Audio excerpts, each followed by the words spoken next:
काजल की पैरोल शायद कैंसिल नहीं होगी क्योंकि उनके भाई पहुंच चुके हैं वो पानीपुरी वाले को लेके जो सबूत देगा कि काजल की किडनैपिंग सचमुच में हुई थी। आप सभी का स्वागत है टेलीविजन पे लाइव इंटरेस्टिंग अपडेट्स टीवी की दुनिया से, जहां आप देखेंगे कि बिंदी के शो में दिखाया जा रहा है कि कैसे सारा पासा उल्टा हो गया था। मतलब काजल किडनैप भी हुई, लेकिन भैया जी आके पुलिस स्टेशन में ऐसा बवाल मचाते हैं कि जैसे सारी गलती काजल की हो, काजल जानबूझ के अपनी पैरोल से भागी हो। यानी पैरोल मिलने के बाद भी 5 बजे वो अटेंडेंस ना दे सके, इसलिए वो खुद भाग गई और इल्जाम लगाया जा रहा है कि वो किडनैप हुई है। भैया जी ने काफी अच्छे तरीके से कह दिया था कि उसके भागने से हमारी फैमिली को, मुझको बहुत खतरा है और आप क्रिमिनल को कैसे छोड़ सकते हो। सारा पासा उल्टा हो गया क्योंकि किडनैपिंग तो भैया जी ने की, लेकिन करने की वजह थी कोई राज जानना था जो काजल ने बिल्कुल नहीं बताया और भाग निकलने का पूरी कोशिश की। वहाँ विराज पहुंच गए जिन्होंने उसे संभाल के अभी तक वहाँ रखा है।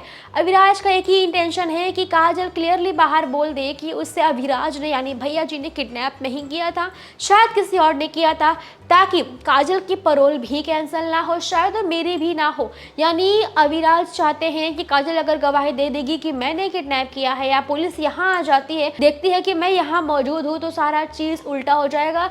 जहाँ कोर्ट में ये हो जाएगा कि किडनैपिंग इन्होंने की यानी केस भी झूठा है, ये भी साबित हो सकता है। यही बातें घूम रही होती है। हाँ, भैया जी का एक और दिमाग चलता है कि जो गोलगप्पे वाला था जिसने देखा था कि कैसे किडनैपिंग हुई है, उसको रोकना है कि वो गवाही ना दे। काफ़ी कुछ होने के बाद, इमोशनली बात करने के बाद गोलगप्पे वाले भैया मान जाते हैं कि ठीक है मैं गवाही दूंगा। रातों रात जाते सुप्रीम कोर्ट के लिए ऑटो में निकलते हैं, लेकिन होता है कि भैया जी के गुंडे वहाँ मौजूद होते हैं, हर जगह से घेर लेते हैं। घेर तो लिया है, लेकिन हमारी बिंदी भी बड़ी सयानी है, छोटी है पर दिमाग से नहीं। जी हाँ, भूत प्रेत की एक्टिंग करने में आ गए हैं। तुरंत ऐसे एक्टिंग करती है जैसे उनके अंदर भूत आ गया हो और गुंडों को अपनी एक्टिंग के जरिए से भगा देती हैं। जिस वजह से ये तो हो गया कि अब वह गोलगप्पे वाले को लेके, अपनी गवाह को लेके बहुत जल्द पहुंच जाएंगी कोर्ट में। पर एंड में ये दिखाया गया है कि ऐसे अविराज कन्विंस कर रहे होते हैं कि तुम इतनी अच्छी होती है, तुम इतनी समझदार होती तो तुम मुझसे वो राज नहीं छुपाती। अब काजल भी टेंशन में आ जाती कि कौन से राज की बात कर रहे, कहीं बिंदी की बात तो नहीं कर रहा। अविराज अब कह तो दिए, क्या बिंदी की बात सामने रखेंगे या छुपके से कुछ और पता करेंगे, और रख दिया तो क्या हमारी काजल एक्सेप्ट करेंगी इस राज के बारे में या झूठी कहानी बना के इस बात को झुटला देंगी।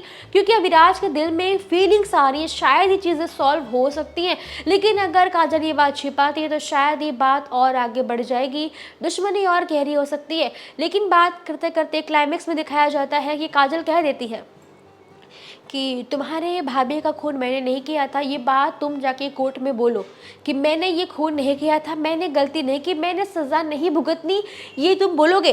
बस अविराज का रिएक्शन थोड़ा सा शॉकिंग वाला था, जैसे कि वो जानता हो कि काजल ने नहीं किया है। लेकिन अब बात तो ये है कि ये चीज़ भी तब मालूम पड़ेगी जब अगला एपिसोड देखेंगे। तो कहीं मत जाइएगा, एपिसोड भी देखिए और हमारे साथ जुड़े रहिए।